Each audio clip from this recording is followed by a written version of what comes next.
เมื่อดูแลสถานการณ์เป็นไปไม่ได้เราจะทำอย่างไรโรมบทที่4ข้อ19บอกว่าความเชื่อของเขาไม่ได้ถดถอยเลยความเชื่อของอับราฮัมเมื่อเขาเผชิญความจริงที่ว่าร่างกายของเขาเหมือนได้ตายไปแล้วเพราะเขามีอายุราว100 ปีแล้วและความจริงที่ว่าซาร่าก็ไม่สามารถมีบุตรเมื่ออับราฮัมได้รับพระสัญญาจากพระเจ้าว่าเขากับภรรยาคือซาร่านั้นจะมีบุตรชายสถานการณ์รอบตัวเขานั้นบอกว่าร่างกายของคุณก็อายุมากแล้ว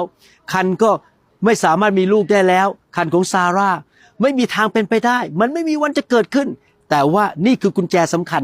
อับราฮัมนั้นไม่ได้ถูกเคลื่อนไหวหรือวันไหวด้วยสิ่งที่เขามองเห็นด้วยตาเขาไม่ได้พิจารณาดูที่สถานการณ์แต่เขาเอาตามองไปที่พระเจ้าและมองไปที่พระเจ้าและข้อพระคัมภีร์ตอนต่อไปบอกว่าอับราฮัมนั้นเติบโตขึ้นในความเชื่อและถวายเกียรติแด่พระเจ้า